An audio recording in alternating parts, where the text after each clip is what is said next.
Karena kemarin pada saat melawan Hyundai itu Hoyong itu mampu dibaca ketika dia lari ke arah posisi Mega gitu, itu mampu dibaca gitu. Makanya banyak yang kena blok Hoyong juga gitu. Jadi strategi dari Respak itu sepertinya Hyundai itu udah sangat menguasai. Halo pemirsa, kembali lagi bersama Anti Gosip TV. Kita di sini akan merumpi lagi seputar Megawati Hanyasri Pertiwi, Megawati Voli Korea, Megawati Respak, Megawati Megatron. Nah, setelah kekalahan Mbak Megawati Respak melawan Hyundai Hillstate pada final OVO Cup 2024, saya ini belum move on nih. Kira-kira nih yang menjadi penyebab utama Respak bisa kalah dari Hyundai ini apa guys? Silahkan tulis pendapat kalian di kolom komentar. Kalau menurut Mbah Karso ini gimana Mbak? Ya, yang jelas Hyundai memang mainnya sangat luar biasa. Beliau ini seperti middle blockernya juga efektif. Terus penyerangan dari segala sisi ya, walaupun Moma Basoko sempat kewalahan, dia bermain otot, akhirnya bermain cerdas pun akhirnya terbaca oleh Respak gitu. Tapi Hyundai ini mampu memanfaatkan dari pemain-pemain yang lain gitu. Jadi tidak hanya mengandalkan Moma Basoko. Itulah kekalahan dari klub Megawati Respak ini menurut saya ya, karena mereka itu strateginya matang. Iya, Hyundai ini kan keren sekali ya, sang juara bertahan. Waduh, sulit banget sepertinya untuk mengalahkan klub dari Hyundai Hillstate ini. Nah, sebentar lagi Voli Korea 2024-2025 ini kan akan segera dimulai. Kira-kira sekitar tanggal 20 Oktober ini akan dimulai pertandingannya ya Mbah ya.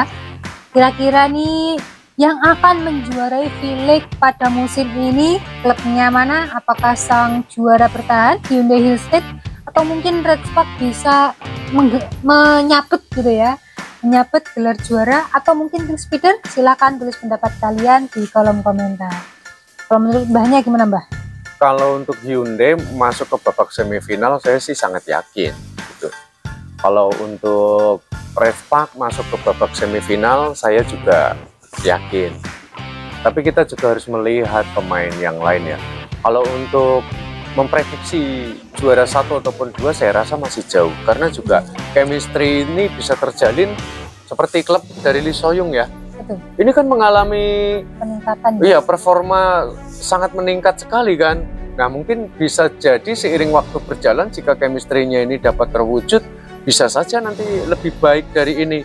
Juga nggak bisa dipungkiri nih, seperti GS Caltech, ya kan? Betul.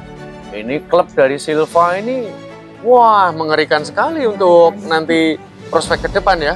Maka ya Respak ini bisa masuk ke babak semifinal itu saya yakin. Tapi juga tim-tim yang lain ini nanti kalau tidak hati-hati ya untuk memperebutkan juara 1 ini saya masih sanksi gitu. Iya.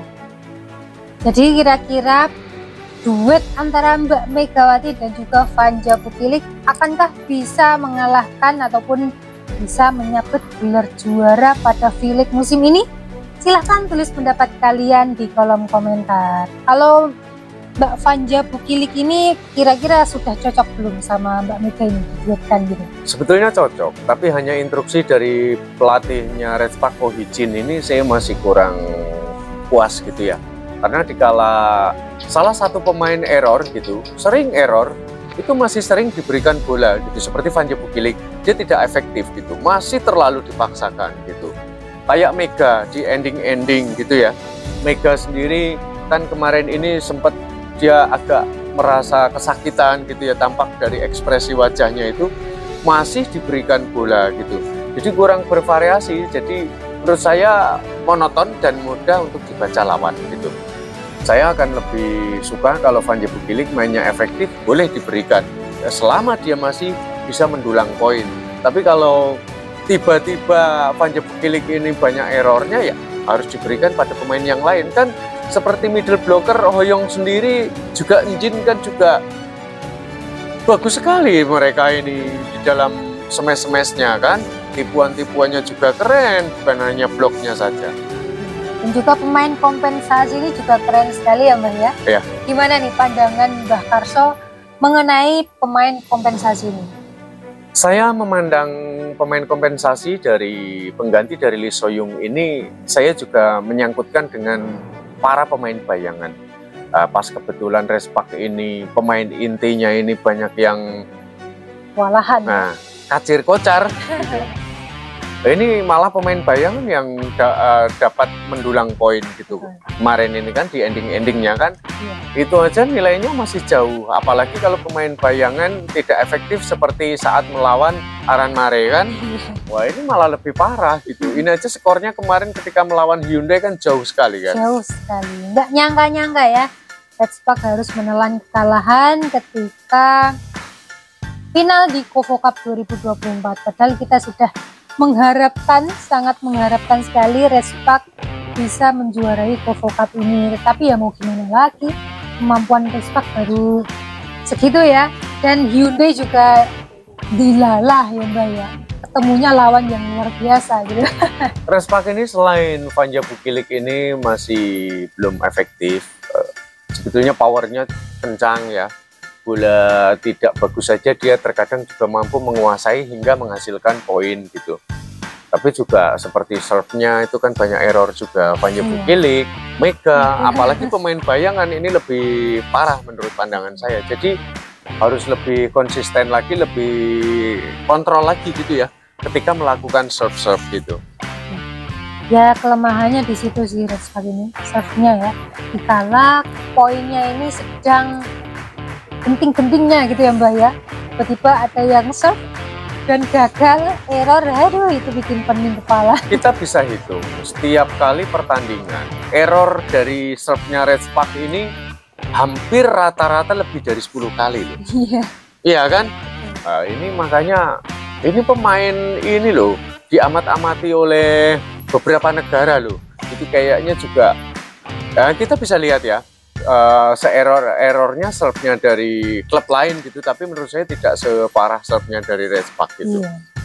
Dan kebetulan juga pas pemain bayangan itu ya bertubi-tubi gitu, waduh kalau inget deketan sendiri ya. Mana posisi sudah mendesak mau game, terus kemudian nilainya diberikan hanya dengan karena serve error gitu. Makanya kan kemarin ketika Pink Speeder mengalami error, dia dapat mengambil pembelajaran sehingga serve-nya itu banyak diborong oleh Ratu Voli Korea ya, Kim Yeon-kung, sehingga banyak mendulang poin. Bahkan serve-nya dari Kim Yeon-kung sendiri banyak menghasilkan poin loh. Ketika hampir menapaki babak semifinal ya kan, kita bisa lihat kemarin saat melawan Respak sempat kelimpungan menerima passingnya, penerimaan bola dari serve-nya Ratu Voli Korea. Nah terakhir nih, kira-kira kalian punya masukan apa nih buat tim Respak biar V-League musim ini Respak bisa menjuarai? Silahkan tulis pendapat kalian di kolom komentar. Mbak Karsa gimana Mbak?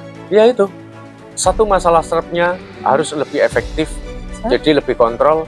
Lalu yang kedua ini ketika pemain sudah banyak error untuk penyerang, entah Mega ataupun Vanja Bukilik, ini harus lebih bervarian lagi supaya nanti tidak mudah diblok oleh lawan-lawan gitu.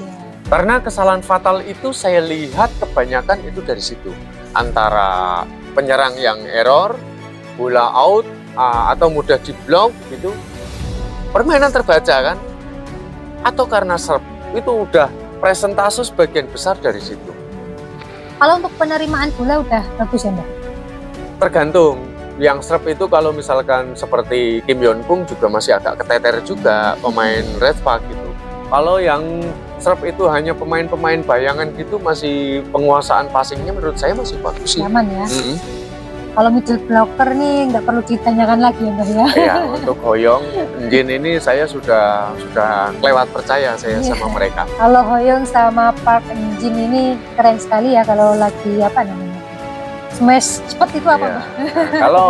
Kalau bahasa orang pelosok seperti saya itu smash semi, bola rendah gitu ya dengan kecepatan tinggi. Gitu langsung ya. Itu keren sekali. Yang kita tunggu-tunggu pasti itu ya. Tapi jarang sekali keluar ya Mbak ya. Iya, karena kemarin pada saat melawan Hyundai itu Hoyong itu mampu dibaca ketika dia lari ke arah posisi Mega gitu. Itu mampu dibaca gitu. Makanya banyak yang kena blok Hoyong juga gitu. Jadi strategi dari Respak itu sepertinya Hyundai itu udah sangat menguasai sekali. Jadi harus berhati-hati ketika melawan Hyundai. Iya, bisa. Wes, tutup. Oke, terima kasih buat teman-teman yang sudah ikutan ngerumpi bareng kita. Kita jumpa lagi pada ngerumpi berikutnya. Bye-bye. Tanggal piro anu respak? 20.